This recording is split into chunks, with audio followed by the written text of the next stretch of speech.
of stuff like courses and software Hmm.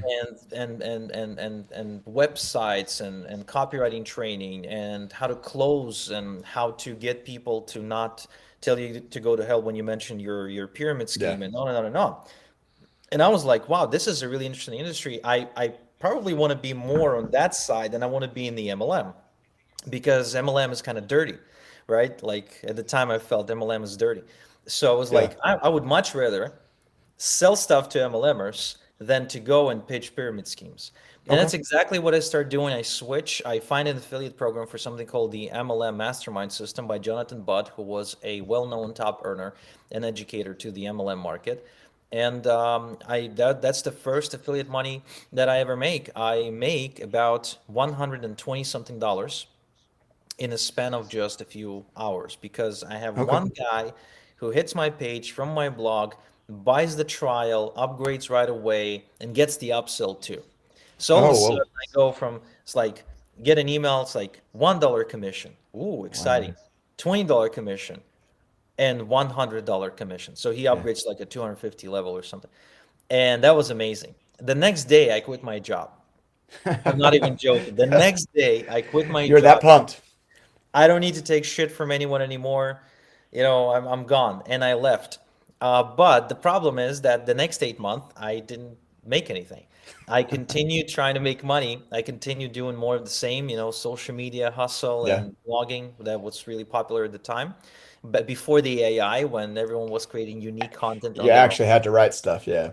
Yes, and you actually had to go and guest post on other people's blogs, and you couldn't buy a backlink, and it was Yeah. a different animal altogether. But I don't make money, and I end up having to go back and beg for my job because I couldn't find a way to crack this code. But it was at that moment that I feel that I became serious because the humiliation of begging for my job, which I hate, to a person who I do not respect, my boss at the time, who I always felt wasn't as intelligent as myself Yeah. and wasn't very considerate either. I say, you know what? Something needs to change. I need to take a different approach. I'm gonna find a way, and I end up finding a way through something called solo ads, where I start generating traffic, building my email list, and promoting products and finally succeeding after about 3.5 years or so into my journey online. And my Yeah. first ClickBank check of roughly $124 or so that came in the mail was one of the happiest days of my life. I knew that I will be I will become an educator in this space as well. So I took a picture of it. I still have the picture of me holding my first check. There was also the check that helped me eliminate like all the naysaying from my family because I could actually wave like a piece of paper that You said say it was real money. something. Yeah. Yeah, and that was a turning point because it was quickly from there that I scaled from, $124 in a span of a month, or span of like a few years actually, to making 10K per month in the next 6 months. And then by the end of the year, I scaled to 20K per month. And I don't think I've had a month where I brought in less than 15K from affiliate marketing since. And that was back in December 2010-ish, Hmm. right? So it's now been well over 10 years, and that's how I'm making my living. So it's been a pretty incredible journey. Yeah. Yeah. Yeah. So I I think I can relate to that with a lot of people that we talk to. There's just like a lot of people that are, especially on this coffee and cash show, right, that we do, is that we get a lot of messages from people that are starting out, that are struggling, that have issues and problems. And and I think the most important thing is find that one big win, that one thing that'll say, hey, like, hey, this can make money. I'm not making money yet, but that $124 check that says yes, this is a possibility. And then after that, you're still gonna have to struggle a little bit. But if you keep Yeah. pushing through, eventually you're gonna find something that works for you. So right now, I know on Digistore you have two different products, right? You have the 301k and then you have e-farming. Can you tell us a little bit about some of these stuff that you're personally doing and educating people, how you sort of discovered them and what you teach them? Yeah, absolutely. So when it comes to making money with affiliate marketing, I think the biggest, the game changer that put me on the map and that helped me make money was understanding that you need to build an email list, or as I like to call it, to e-farm, to build an email farm. Now, why is that? Well, because an email list is a an audience that has a relationship with you. They have affinity for you. They like you and trust you. So when you send out affiliate links, they actually listen and pay careful attention. And the whole concept of list building, what it allows you to do is it allows you to recycle traffic. So what most affiliates try to do, they try to get an affiliate link and they start running cold ads, just cold traffic to that link. They could be trying doing that through social media, perhaps, but also a lot of them try to do it through paid media. And so they're trying to get people out of nowhere, just get in front of them so they convert. The idea is I'm going to get a click converts into a sale, I get a commission, I put that money back into more ad spend, and hopefully I will be profitable and I'll be making more than I will be spending. And for some people it does work.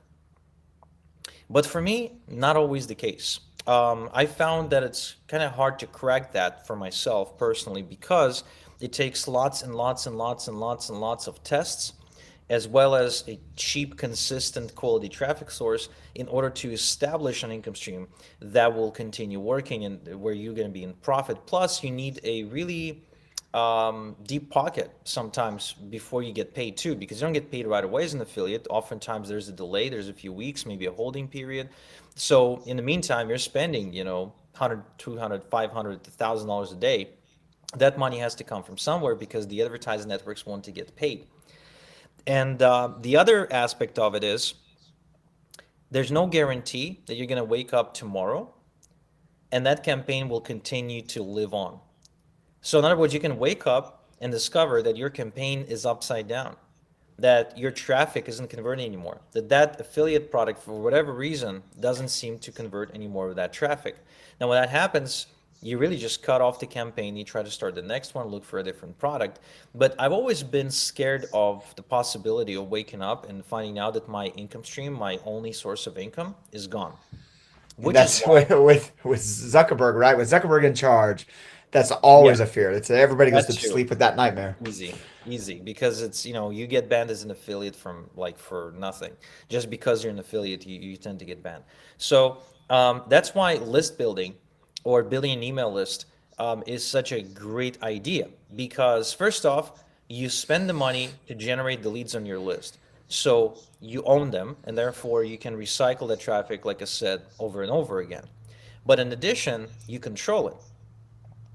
So if the traffic, if you're driving ads and they're not converting anymore, guess what? You still got the list and you can mail a different offer to the list. And that's different. That's completely different than waking up and having no control. A list actually gives you a sense of control over your income. And anytime that you're finding a new product that you want to promote, you can tap the list again and again and again. I'll give an example. I'm just coming off an affiliate promotion that I've done for a vendor, and that was a $3,500 product.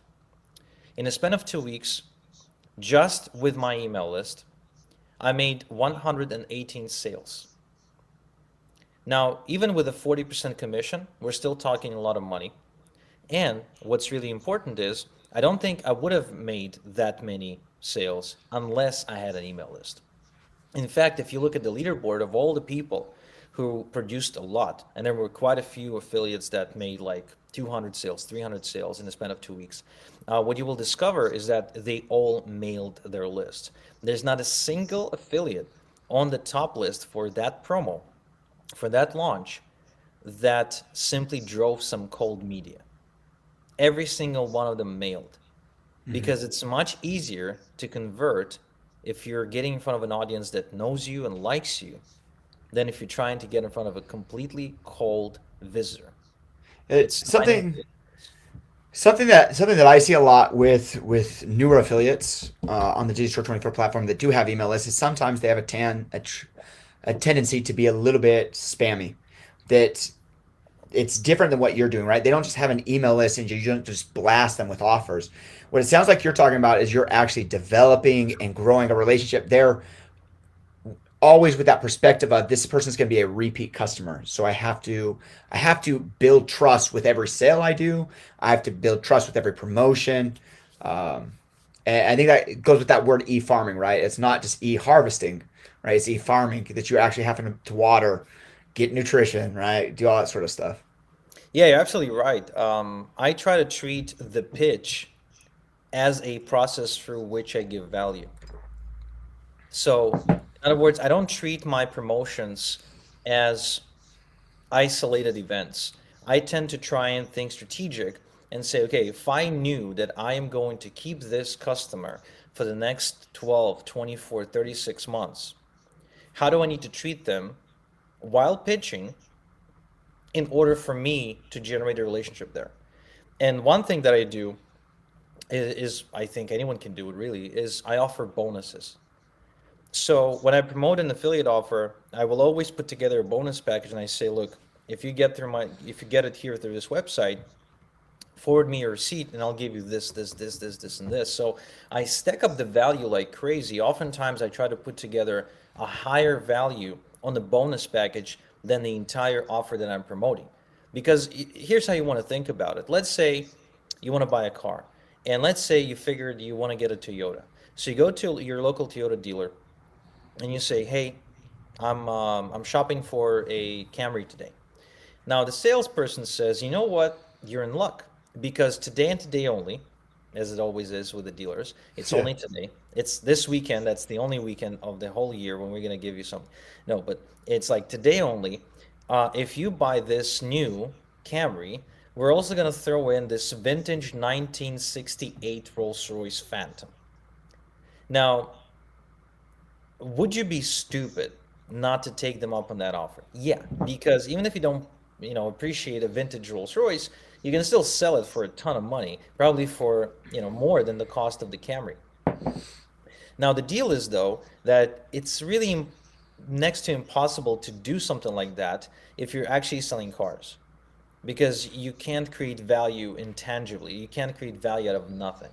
But it is very much possible when you are dealing with the internet because online value can be created out of thin air. Oftentimes, the value can be pretty much made, right? Again, out of nothing. I'll give you an example. So, if I'm promoting a course, I can give another course for free as a bonus. I can create one, I can buy a PLR rights to one, I can negotiate with another course owner and say, hey, I'll share the lead with you. You should do it just, to share the lead. Like I was just giving a speech at a summit, and the creator of the summit actually had a book promotion. He said, hey, we want to, sell 1,000 units of this book, and we're putting together a big bonus package to entice people. Can we give away something that you have to the people? I said, sure. Here's my course. They just have to get the link. They just need to enter their email. So I get a buyer lead onto my list while the buyer gets value, while the affiliate can actually say, hey, big bonus package, right? And they didn't have to create one. They just Yeah. had to go negotiate with guys like me. Same thing for software, same thing for pretty much most things that are sold online. Even if you sell physical stuff, really. Like, even if you sell, I remember seeing this great example. Somebody sold guns or gun accessories. So maybe like a barrel or a silencer or a holder or something like that.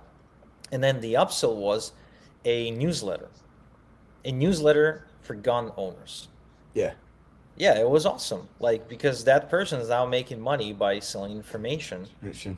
Yeah, and it's amazing. No, that's super cool. So you are developing these relationships with these leads. What are you doing to get new leads? Like, how did you start when you were just starting out? You had zero emails. What did you do to get your first email? So to get my first email, I blogged. I blogged and I tried to use social media. I just manually messaged people. I went into Facebook jail, Twitter jail, MySpace jail.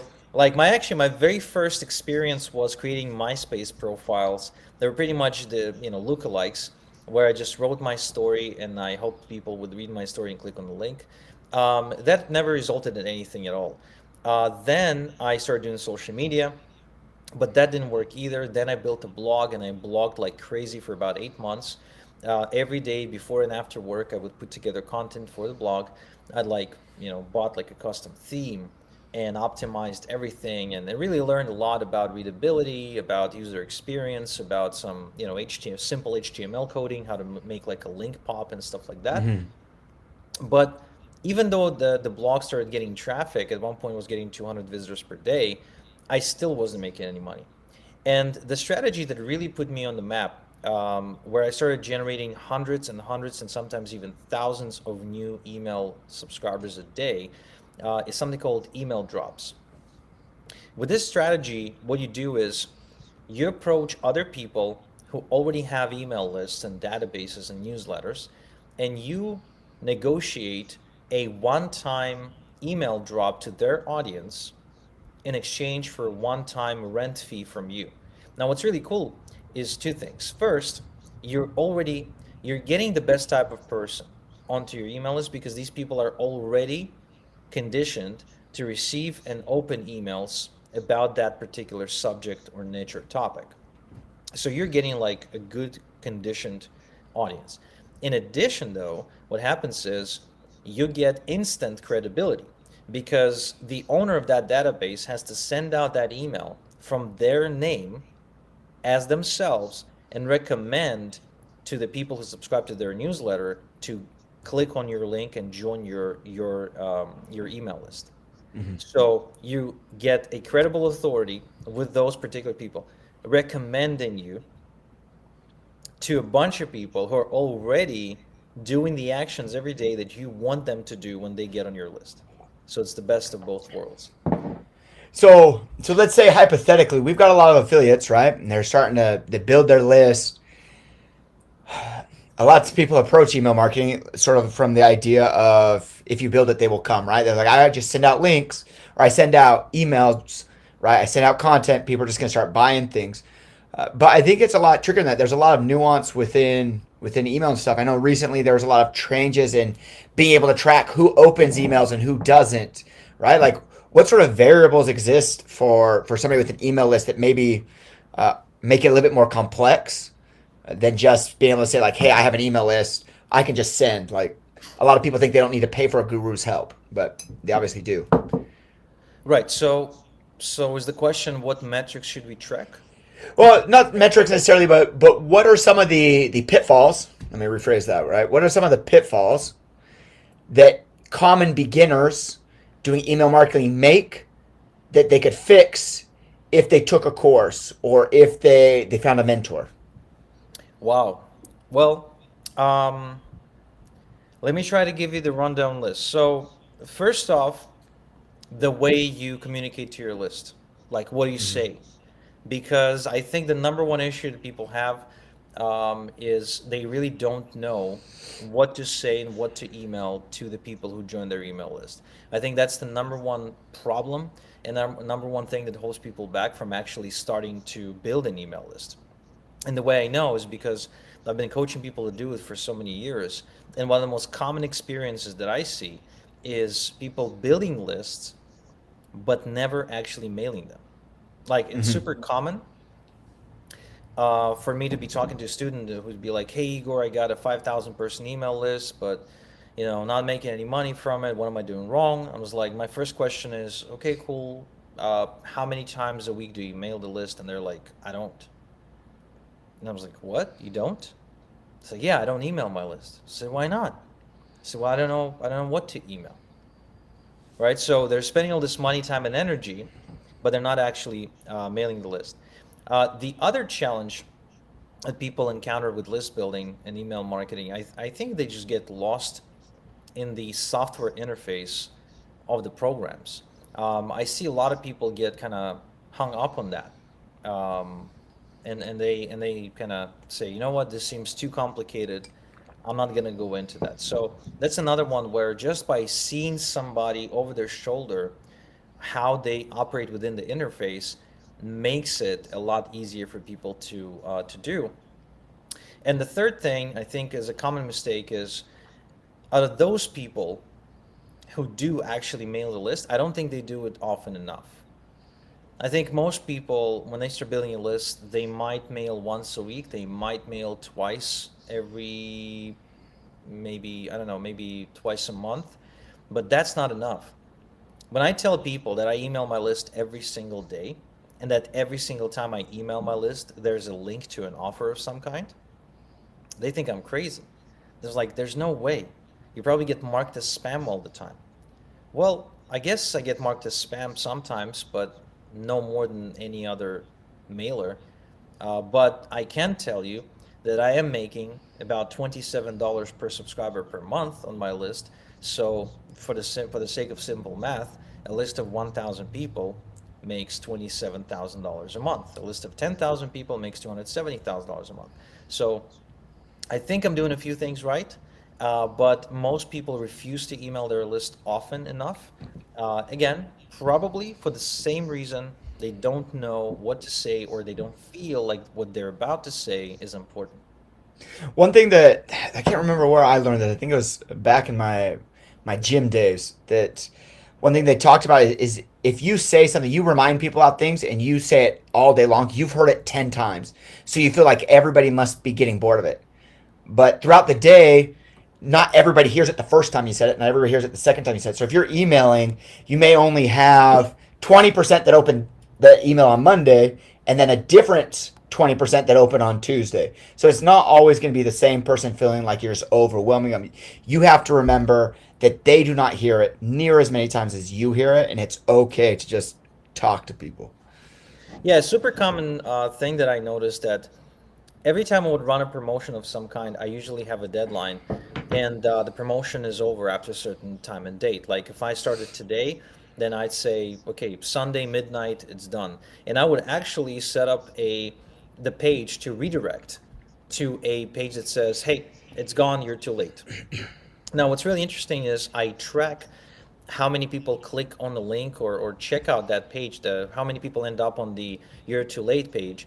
And what's funny is that the day from the day following the end of that promotion, I still see consistent flow of clicks to the link. And what I think happens is a lot of people don't read the email the moment they receive it. So they'll go Mm-hmm. back to it and they start reading kind of backwards, and they'll Yeah. go and they'll start clicking on your links and they'll start investigating. Sometimes, I'll get people mailing me and be like, hey, I really want to get this. And I look at the email, they received it like 3 months ago, right? So people do Yeah. check it eventually. And I find it very funny because we think that everyone's like us. And as soon as they get an email, they're like opening. Because when I get an email, I'm on it. Like I Yeah. have it on my phone, I have it on my, desktop notifications. It's everywhere. So I can't, just the email comes in, I have to read it. But a lot of No. people, they check their email once a day. Sometimes they Bro. check. Like I used to live with this lady who took me in with my family when we immigrated to Canada. So for the first 4 months, we lived at her place, and she's older. She was like 63 at the time. She's an older Moldovan Canadian. Now, she had almost like a ritual that on Thursday night or Friday night at like 10 p.m., she sat down at the kitchen table with a laptop that her daughter bought her. She put on these big glasses and she'll go and she'll start checking her email. And for the next 2 hours, she's just checking her email, right? It's really crazy. No. So people have different email habits, and some of them will check it once a week, but that's okay. If you email every day, you're gonna hit something. It's Yeah. just you have to stay consistent. No, that's cool. So tell me, can you tell me the difference between your two courses, right? There's the 301k, and then there's e-farming. What's the difference in those? So the 301k challenge is more so for the affiliate who struggles, who's been trying, and who has some kind of experience, who gave it a shot and it didn't work. E-farming is more for people who never gave it a shot, who never tried it, who don't have any bad habits they need to unlearn yet, who who are pretty much excited by the prospect of making money online in some way, but they have no idea how they're going to do it, and they just need a system they can follow for 30 minutes per day that they can execute. Cool, man. And then your e-farming course, is that then even more of a beginner course than the 301k challenge? Yeah, Yeah. that's right. Okay. Cool. So I think what we'll do is I'm gonna go ahead and I'm gonna drop it right in the comments right now. I'm gonna grab a link to your 301k challenge. I'm gonna drop it here in the chat. I'm also gonna drop in the chat our e-farming challenge link, right? So if somebody's interested, they can learn a little bit more about it, right? Now, talk to me a little bit about from the affiliate aspect. So if somebody was interested in promoting this offer, right? What type of affiliate should promote it? What type of rev share and stuff are you doing with them? Right. So, what type of affiliate should promote? I think if either you have an audience that you feel is a fit, or you are confident in your ability to drive traffic, then you should definitely pick it up. And you can even reach out to me. I can give you some additional advertising assets like YouTube ads. We do a lot of YouTube traffic, or email ads, or text ads. So we've got plenty of that. We also run traffic ourselves, both on Google and Microsoft. So we know these traffic sources are proven. On the other hand, we don't do too much on social media. So if you got social media traffic, you can actually leverage that quite well. And you have to be aware of what your audience is. If your audience is less aware, or less advanced, or less engaged, then you should pick up the e-farming program. Or if your audience is more engaged, then the 300K challenge will do just fine. And what sort of rev share we're doing? Well, if you're picking it up, then it's a pretty straightforward 50-50. You keep 50% of whatever you kill, and I'll let you in a little secret. There's also, I think, two upsells there in the funnel, so I'll give you 50% on those as well. Those are $497 each, which means you're going to be getting roughly 250 bucks a sale on those. Okay. Awesome, man. Sweet. Well, Igor, thanks so much. We super appreciate it. I usually like to end when I'm having a conversation with somebody of a high caliber like yourself. I usually like to end by asking you one last question is what do you think that you're going to be doing in a year now and a year from now that you're not doing now? Like, where's that trend going? I think in a year from now, I will be adjusting my courses to include AI, because I don't think AI is going away. I think we'll have to accept that it's going to be here and it's going to become a part of the conversation. So, pretty much anyone who is teaching anyone how to make money will have to adjust the title of whatever they're doing to how to make money with XYZ with AI. That's going to happen, and I think resisting that, no point. And so the other part of it, though, is as an affiliate marketer, I think I will be incorporating AI more and more into my systems, and I hope that we're going to hit a point where AI will be able to talk to other systems and other AI.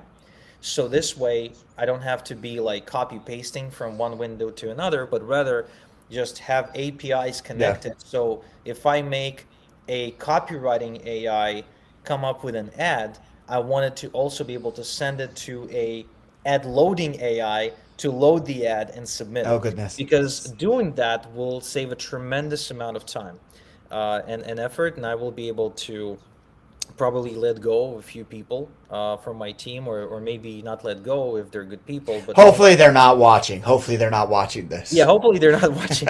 Yeah, but most of the time, good people don't get laid off. What they get is they get moving up, right? They move up to a different set of tasks that AI still can't handle. And I think, we're still a few years away from AI doing everything, but I foresee a future where almost every business will be a one man or one woman show with lots and lots of AI tools, and those who refuse to kind of accept that will struggle, Yeah. because with the rising cost of living and the rising expenses of pretty much everything. I mean, my infrastructure alone these days costs tens of thousands of dollars. Like, I can't believe, sometimes I look at my bills for just the software, the hosting, and a lot of different things that I've got. And I can't believe it, because the amount of money I'm spending per month on that is actually more than I used to make every 2 years working a job. So it can really grow. Yeah. You start to level it up, man. Well, thanks Yeah. so much, Igor. Appreciate it. Hope to see you soon. Guys, check out his offer right on the G Store 24 marketplace. If you go in vendor and you just type Igor, he's the only Igor we got. You'll find it. Cool. Till later. Remember, we always say open mind, open heart equals open wallets. Later.